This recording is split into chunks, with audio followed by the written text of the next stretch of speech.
আমরা অনেকেই হয়তো সিলিং এবং ফ্লোর এই দুটো ফাংশনের সাথে পরিচিত নই বা খুব বেশি এই বিষয়ে জানা নেই। তো অনেক সময় আমাদেরকে দশমিক সহ বিভিন্ন নাম্বার নিয়ে কাজ করতে হয়। সেক্ষেত্রে সিলিং এবং ফ্লোর কিন্তু খুবই ইম্পর্ট্যান্ট একটি বিষয় হয়ে দাঁড়ায়। সো এই ফাংশনটা যদি জানা থাকে তাহলে কিন্তু আমাদের অনেক বড় কিছু কাজ খুব সহজেই আমরা করতে পারি।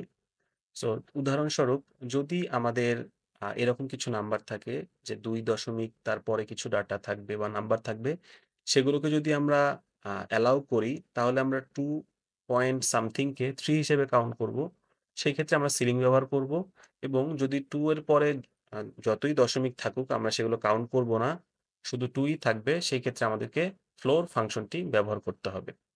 সো উদাহরণস্বরূপ আমি এখানে কিছু ডাটা নিয়েছি। ১ম এ আমি সিলিং ফাংশনটা কিভাবে ব্যবহার করতে হয় সেটা দেখাচ্ছি।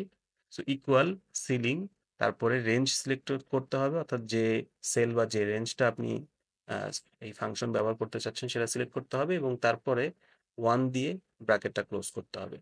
সো আমি এই ফাংশনটি এপ্লাই করার সাথে সাথেই দেখুন আমার এখানে 2 পয়েন্ট সামথিং ছিল সেটা কিন্তু 3 হয়ে যাবে। সো এই ফাংশনটা আমি যদি সবগুলোতেই কপি পেস্ট করি তাহলে দেখুন সবগুলোই দশমিকের পরের সংখ্যা থাকার কারণে সবগুলোই পরের নাম্বারে চলে গিয়েছে। 2 টা 3 হয়েছে, 3 টা 4 হয়েছে।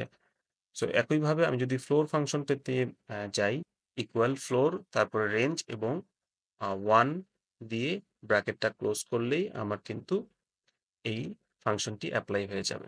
সো আমি এখানে রেঞ্জ সিলেক্ট করলাম এবং 1 দিলাম। দিয়ে ফাংশনটি এপ্লাই করার সাথে সাথে আমার কিন্তু ২ দশমিকের পরে উম সংখ্যা আছে কিন্তু সেটা কিন্তু এখানে কাউন্ট হচ্ছে না। শুধু 2 ই শো করছে। সো আমি সেম ভাবে কপি পেস্ট করা মাত্রই দেখতে পাচ্ছেন 3 এরটা 3 শো করছে, 3 পয়েন্ট সামথিং সেটা বাদ দিয়েছে। সো এটাই মূলত এই ফাংশন দুটির কাজ। অনেক সময় এটা আপনাদের কাজে লাগতে পারে। সো ধন্যবাদ সবাইকে ভিডিওটি দেখার জন্য।